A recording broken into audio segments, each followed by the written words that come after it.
Madame Kamara, ko furumuso de ka ca nka wulila man ca wa k'a donna ni mɔgɔ jugu ni ɲɔgɔn cɛ a bɛ dɔw ɲɛna k'u bɛ se ka ne lamaloya ni cɛman in kɔnɔ cogoya min na. Mais quel retournement de situation! Moi qui croyais que Naboo était naïve, influençable, elle s'avère être une grande manipulatrice.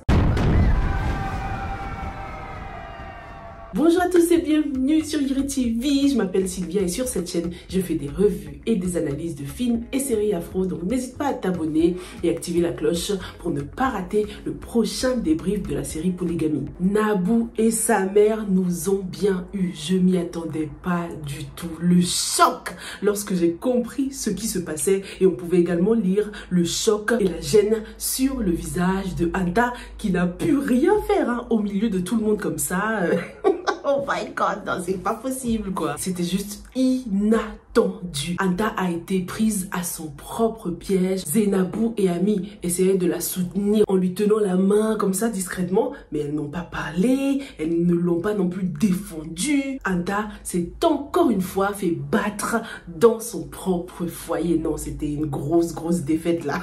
Oh my god, quelle humiliation. Naboo et sa mère sont de grosses stratèges. Elles ont tout fait pour gagner la confiance de Anta, pour l'inciter à baisser sa garde ou du moins à ne pas se méfier d'elle. Anta était sur le point de frapper fort là, savourer enfin une petite victoire, mais il s'avère que la bataille s'annonce plus difficile que prévu et ses adversaires s'annoncent plus redoutables que prévu. Anta a des adversaires de taille et il serait temps qu'elle s'en rende compte parce qu'elle a toujours sous-estimé Naboo dans cette histoire. On l'a tous fait. Franchement Naboo, comment tu peux faire ça enceinte? Tu envoies de mauvaises ondes à ta future progéniture. Nous qui avions de la peine pour toi, qui pensions que tu étais fragile dans ton état, on dirait que la grossesse l'a rendue encore plus féroce que jamais en fait. Naboo est prête à tout pour prendre la place de Anta dans cette maison. Il n'y a pas de partage. Elle n'est pas pour la polygamie. Elle veut être la première dame. Un point, c'est tout. Non mais franchement, on aura tout vu les gars. Toi, t'arrives dans un foyer où le couple est amoureux, marié, et ton objectif à toi, c'est de remplacer ta patronne. Il faut vraiment se méfier de l'eau qui dort. Je réalise toujours pas les gars là comment la situation a escalé real quick. Anta a été mise à la porte. Non mais c'est pas possible. C'est très simple.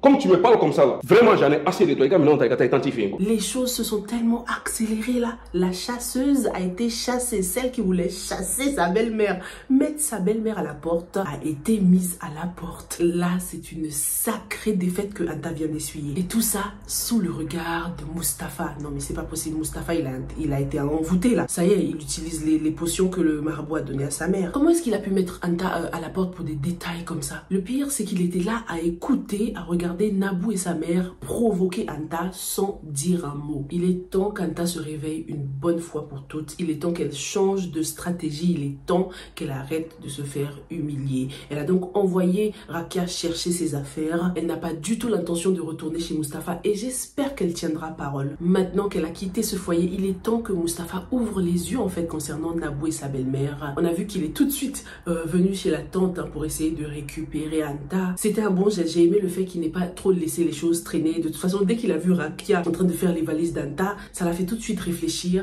Et c'est franchement une preuve que Mustapha n'est pas maître de lui-même là. Il n'est pas maître de ses actions. Il n'est pas lui-même en ce moment. C'est pas possible de prendre une décision, regretter juste après, comme un gosse. Il est sous l'influence de sa mère. C'est la marionnette de sa mère. Comme son amour pour Anta est trop fort, il ne peut pas s'empêcher de regretter tout de suite lorsqu'il fait du mal à Anta. C'est le moment pour Anta de véritablement se focaliser sur elle-même, sur son travail, arrêter la vengeance parce que jusqu'ici elle a été trop aveuglée par la vengeance. C'est pour ça qu'elle ne l'a pas vu ce coup venir. Rakia espère ne jamais avoir une coépouse. On l'espère également pour elle, mais malheureusement dans son cas, ce sera plutôt une belle-sœur difficile qu'elle aura à mon avis, parce que Astou ne lui facilitera pas la tâche. Mais soyons rassurés parce qu'on a vu un peu le caractère de Rakia dans cet épisode et il est clair qu'elle ne se laissera pas faire. C'est quelqu'un qui est capable de se battre pour se faire respecter et surtout pour les personnes qu'elle aime. J'avais franchement de l'espoir que les choses allaient finir par marcher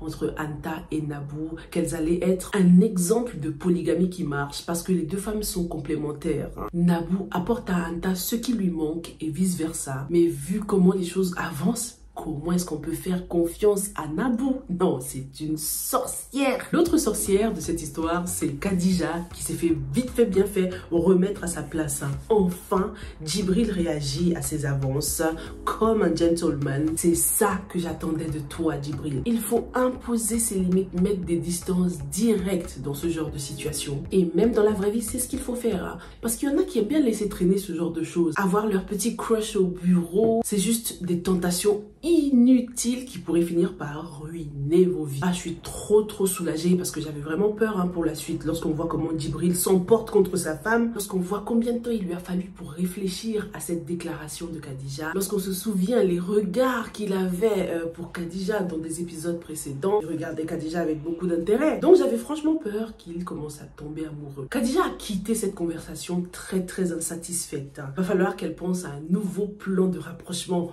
pour Djibril, puisque malgré son changement de comportement, malgré sa gentillesse, malgré son attitude séductrice, Djibril n'a pas cédé. Sa déclaration vient gâcher le peu d'amitié qu'il y avait encore entre Djibril et elle. Ça vient encore plus mettre de la distance entre eux. Au moins maintenant, Khadija va ressentir ce que son patron a ressenti lorsqu'elle a rejeté ses avances sans pitié. Heureusement qu'il a bien tourné la page depuis et qu'il s'investit pleinement dans sa relation avec Tatou. Les choses avancent doucement, il fait les choses bien et en plus, Tatou a droit à un princess treatment.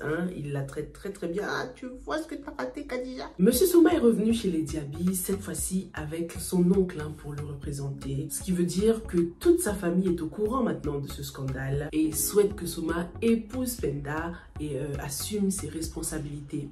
Pourquoi personne ne demande un test de grossesse ou au moins une prise de sang pour confirmer cette grossesse? Tout le monde se contente de la parole de Penda. Qu'est-ce qui leur prouve qu'elle ne ment pas?